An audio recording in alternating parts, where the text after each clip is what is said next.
ఎందుకో తెలుసా? అందులో ప్రోగ్రామ్స్‌లో మీరు చూడండి. ఒక గంట ప్రోగ్రామ్ జరిగితే అందులో అందులో ఆ స్కిట్‌లో యాక్ట్ చేసే ప్రతి ఒక్కడు తుంటరి మాటలు మాట్లాడతారు మీరు చూడండి. ఒక గంట ప్రోగ్రామ్‌లో ఏం జరుగుతుందో అబ్జర్వ్ చేయండి.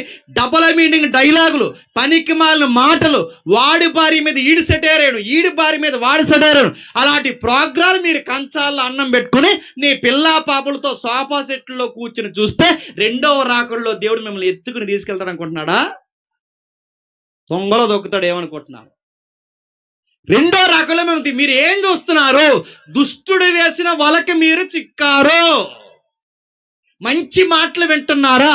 ఒకప్పుడు సంధ్య వేళ అయితే సాయంత్రం గృహ కూడికలు జరిగేవి. ఈరోజు సాయంకాలం అయితే మీ ఇంట్లో 24 అవర్స్ ఏం ఆగుతుంది? TV TV TV TV.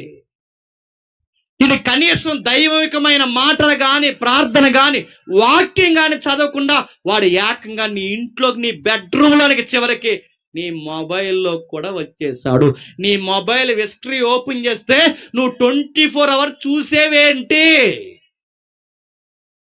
అన్ని విధాలుగా రీల్స్ రీల్స్ రీల్స్ రీల్స్ అని అడుగుతున్నాను. నిన్ను రీల్ వేసి తిప్పుతున్నాడు అలా. ప్రతి దిక్కున టెక్నాలజీ ఎరిగిన వాడికి టెక్నాలజీలో వెళ్ళిపోయాడు, మూఢనమ్మకాలు నమ్మే వారికి మూఢనమ్మకాల్లో వెళ్ళాడు. ఎవరి దగ్గరికి ఎలా వెళ్ళాలో అందరు